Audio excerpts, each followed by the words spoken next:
ਅਗਲੀ ਗੱਲ ਜਿਹੜੀ ਹਰਜੋਤ ਸਿੰਘ ਜੀ ਬਹੁਤ ਧਿਆਨ ਦੇ ਨਾਲ ਸੁਣਨ ਵਾਲੀ ਆ। FBI ਦੇ ਜਿਹੜੇ ਡਾਇਰੈਕਟਰ ਕ੍ਰਿਸਟੋਫਰ ਵਰੇ ਆ, ਉਹਨਾਂ ਨੇ ਅੱਜ ਅਮਰੀਕਾ ਦੇ ਵਿੱਚ ਕਾਂਗਰਸ ਦੇ ਮੂਹਰੇ ਕਹਿ ਲਓ ਵੀ ਬਹਿ ਕੇ ਚੇਤਾਵਨੀ ਦਿੱਤੀ ਆ, ਕਹਿੰਦੇ ਵੀ ਅੱਤਵਾਦੀ ਥ੍ਰੈਟਸ ਦੀ।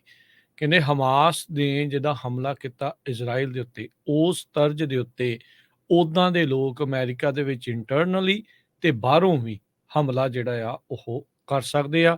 ਕਾਂਗਰਸ ਨੂੰ ਉਹਨਾਂ ਨੇ ਵੱਡੀ ਚੇਤਾਵਨੀ ਦਿੱਤੀ ਆ, ਕਹਿੰਦੇ ਵੀ ਇਹ ਥ੍ਰੈਟ ਉਸੇ ਤਰੀਕੇ ਦੇ ਹੋ ਸਕਦੇ ਆ ਜਿੱਦਾਂ ਦੇ ਆਈਸਿਸ ਪੋਜ਼ ਕਰ ਰਿਹਾ ਸੀਗਾ ਪਿਛਲੇ ਕੁਛ ਸਾਲਾਂ ਦੇ ਵਿੱਚ।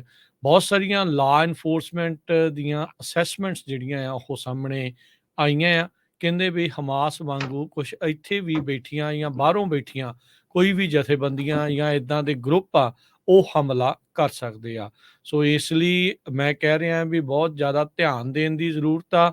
ਬਹੁਤ ਸਾਰੇ ਜਿਹੜੇ ਪਬਲਿਕ ਪ੍ਰੋਗਰਾਮਸ ਆ ਉਹ ਬਾਹਰ ਆਉਣੇ ਆ, ਇਕੱਲੇ ਆਪਣੇ ਹੀ ਨਹੀਂ ਆ। ਹੁਣ ਦੇਖੋ ਅੱਜ ਹੈਲੋਵੀਨ ਹੈਲੋਵੀਨ ਦਾ ਦਿਨ ਆ, ਫਿਰ ਆਉਣ ਵਾਲੇ ਦਿਨਾਂ 'ਚ ਆਪਣੇ ਨਗਰ ਕੀਰਤਨ ਆ ਰਹੇ ਆ, ਫਿਰ ਥੈਂਕਸ ਗਿਵਿੰਗ ਆਉਣੀ ਆ, ਫਿਰ ਉਸ ਤੋਂ ਬਾਅਦ ਦੇ ਵਿੱਚ ਕ੍ਰਿਸਮਸ ਦਾ ਜਿਹੜਾ ਦਿਨ ਆਉਣਾ, ਛੁੱਟੀਆਂ ਦੇ ਜਿਹੜੇ ਦਿਨ ਆਉਣੇ, ਲੋਕਾਂ ਨੇ ਬਾਹਰ ਘੁੰਮਣ ਫਿਰਨ ਜਿਹੜਾ ਉਹ ਜਾਣਾ ਆ। ਸੋ ਕਹਿੰਦੇ ਵੀ ਇਹ ਬਹੁਤ ਹੀ ਇਸ ਟਾਈਮ ਖਤਰਨਾਕ ਸਥਿਤੀ ਜਿਹੜੀ ਆ ਇੱਥੇ ਬਣੀ ਪਈ ਆ।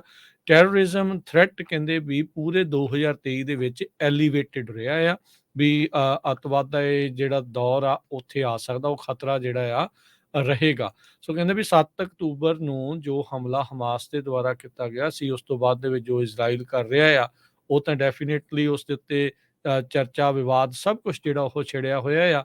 ਪਰ ਕਹਿੰਦੇ ਵੀ ਉਹਨਾਂ ਨੂੰ ਮੱਦੇਨਜ਼ਰ ਰੱਖਦੇ ਹੋਏ ਕਈ ਅਜਿਹੇ ਗਰੁੱਪ ਇੱਥੇ ਹਮਲਾ ਜਿਹੜੇ ਆ ਉਹ ਕਰ ਸਕਦੇ। ਕਹਿੰਦੇ ਅਸੀਂ ਬਹੁਤ ਕਲੋਜ਼ਲੀ ਵਾਚ ਕਰ ਰਹੇ ਹਾਂ, ਬਹੁਤ ਲਾਗਿਓਂ ਹੋ ਕੇ ਦੇਖ ਰਹੇ ਹਾਂ ਵੀ ਇਹ ਜੋ ਮਿਡਲ ਈਸਟ ਦੇ ਵਿੱਚ ਵਾਪਰ ਰਿਹਾ ਵੀ ਉਸ ਇਵੈਂਟ ਦੇ ਇੱਥੇ ਤਾਂ ਨਹੀਂ ਅਸਰ ਹੋਣਗੇ। ਕੱਲ ਆਪਾਂ ਖਬਰ ਕੀਤੀ ਸੀ ਦਾਗਿਸਤਾਨ ਦੀ, ਵੀ ਕਿਸ ਤਰੀਕੇ ਦੇ ਨਾਲ ਰੂਸ ਦੇ ਵਿੱਚ ਦਾਗਿਸਤਾਨ ਏਅਰਪੋਰਟ ਦੇ ਉੱਤੇ ਬਹੁਤ ਸਾਰੇ ਜਿਹੜੇ ਮੁਸਲਿਮ ਆ ਪਹੁੰਚ ਗਏ। ਜਦੋਂ ਉਹਨਾਂ ਨੂੰ ਪਤਾ ਲੱਗਾ ਵੀ ਇੱਕ ਇਜ਼ਰਾਈਲੀ ਫਲਾਈਟ ਆ ਰਹੀ ਆ, ਉਹਨਾਂ ਨੇ ਕਾਈਂਡ ਆਫ ਟੇਕ ਓਵਰ ਹੀ ਕਰ ਲਿਆ ਸੀਗਾ ਪੂਰੇ ਜਿਹੜੇ ਏਅਰਪੋਰਟ ਦੇ ਉੱਤੇ। ਲਾ ਇਨਫੋਰਸਮੈਂਟ ਦੇ ਅਧਿਕਾਰੀ ਕਹਿੰਦੇ ਵੀ ਅਜੇ ਤੱਕ ਸਾਨੂੰ ਕੋਈ ਕ੍ਰੈਡੀਬਲ ਟੈਰਰਿਸਟ ਥ੍ਰੈਟ ਅਮਰੀਕਨਸ ਦੇ ਉੱਤੇ, ਯੂਐਸ ਸੋਇਲ ਦੇ ਉੱਤੇ ਤਾਂ ਨਹੀਂ ਆਇਆ, ਪਰ ਚਰਚਾਵਾਂ ਜਿਹੜੀਆਂ ਆ ਅਜੇ ਚੱਲ ਰਹੀਆਂ। ਜੇ FBI ਦਾ ਡਾਇਰੈਕਟਰ ਕਾਂਗਰਸ ਦੇ ਮੂਹਰੇ ਬੈਠ ਕੇ ਕਹਿ ਰਿਹਾ ਆ, ਇਹਦਾ ਮਤਲਬ ਭਾਈ ਉਹਨਾਂ ਨੇ ਕੁਛ ਨਾ ਕੁਛ ਸੁਣਿਆ ਆ, ਉਹਨਾਂ ਨੂੰ ਨਜ਼ਰ ਜਿਹੜਾ ਉਹ ਕੁਛ ਆ ਰਿਹਾ ਆ।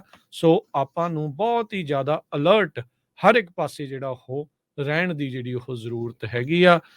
ਸੋ ਕਹਿੰਦੇ ਵੀ ਚਾਹੇ ਕੋਈ ਜਿਊਸ਼ ਆ ਤੇ ਚਾਹੇ ਕੋਈ ਮੁਸਲਿਮ ਆ, ਦੋਨਾਂ ਨੂੰ ਹੀ ਇੱਕ ਦੂਜੇ ਦੇ ਉਲਟ ਜਿਹੜੇ ਗਰੁੱਪ ਆ ਉਹ ਖਾਸ ਕਰਕੇ ਉਹ ਆਪਸ ਦੇ ਵਿੱਚ ਬੜੇ ਤੱਤੇ ਫਿਰਦੇ ਨੇ, ਤੇ ਯੂ ਨੈਵਰ ਨੋ ਵੀ ਕੌਣ ਕਿੱਦਾਂ ਦਾ ਜਿਹੜਾ ਆ ਇਹ ਭੈੜਾ ਕਦਮ ਜਿਹੜਾ ਉਹ ਚੱਕ ਲਵੇ। ਸੋ ਵੈਰੀ ਨੇ ਲਾ ਮੇਕਰਸ ਨੂੰ ਜਿਹੜਾ ਉਹ ਕਿਹਾ ਵੀ ਇਹ ਜਿਹੜਾ ਖਤਰਾ ਆ ਇਸ ਟਾਈਮ ਹਿਸਟੋਰਿਕ ਲੈਵਲਸ ਦੇ ਉੱਤੇ ਪਹੁੰਚਿਆ ਹੋਇਆ, ਵੀ ਇਤਿਹਾਸਿਕ ਤੌਰ ਦੇ ਉੱਤੇ ਬੜੇ ਹੀ ਉਤਲੇ ਪੱਧਰ ਦੇ ਉੱਤੇ ਇਹ ਜਿਹੜਾ ਟੈਰਰਿਸਟ ਥ੍ਰੈਟ ਦਾ ਖਰਚਾ ਜਿਹੜਾ ਉਹ ਬਣਿਆ ਆ।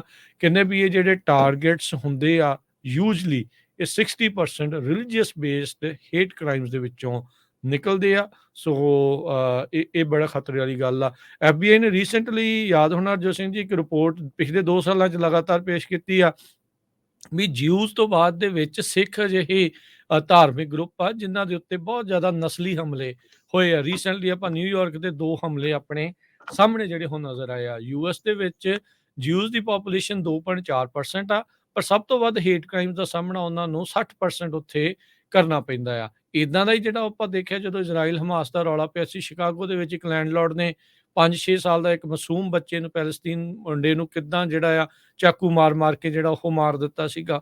ਇਸੇ ਤਰੀਕੇ ਦੇ ਨਾਲ ਆਪਣੇ ਉਹ ਬਜ਼ੁਰਗ ਦੀ ਜਿਹੜੀ ਕੁੱਟਮਾਰ ਹੋਈ ਹੈ 19 ਸਾਲਾਂ ਦੇ ਮੁੰਡੇ ਦੀ ਨਿਊਯਾਰਕ ਦੇ ਵਿੱਚ, ਜੋ ਉਸ ਨੂੰ ਸੁਣਨਾ ਪਿਆ ਤੇ ਜੋ ਉੱਦਾਂ ਦੀਆਂ ਉੱਥੇ ਗੱਲਾਂ ਬਾਤਾਂ ਹੋਈਆਂ ਆ। ਸੋ ਸਿੱਖ ਵੀ ਹੇਟ ਕ੍ਰਾਈਮ ਦੀ ਇਸ ਕੈਟਾਗਰੀ ਦੇ ਵਿੱਚ ਦੂਜੇ ਤੀਜੇ ਨੰਬਰ ਦੇ ਉੱਤੇ ਆ ਰਹੇ ਆ।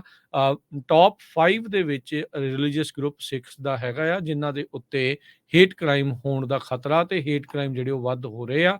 ਸੋ ਆਪਾਂ ਨੂੰ ਬਹੁਤ ਹੀ ਜ਼ਿਆਦਾ ਅਲਰਟ ਇਹਤਿਆਤੀ ਤੌਰ ਦੇ ਉੱਤੇ ਜਿਹੜਾ ਉਹ ਰੱਖਣ ਦੀ ਜਿਹੜੀ ਜ਼ਰੂਰਤ ਆ। ਆਪਸੀ ਮਤਭੇਦ ਭਾਈ ਭੁਲਾ ਕੇ ਜਦੋਂ ਬਾਹਰੀ ਤਾਕਤਾਂ ਤੁਹਾਡੇ ਉੱਤੇ ਹਮਲਾ ਕਰਨ ਦੀ ਕੋਸ਼ਿਸ਼ ਕਰ ਰਹੀਆਂ ਹੋਣ ਤਾਂ ਧਿਆਨ ਰੱਖਣ ਦੀ ਜ਼ਰੂਰਤ ਆ।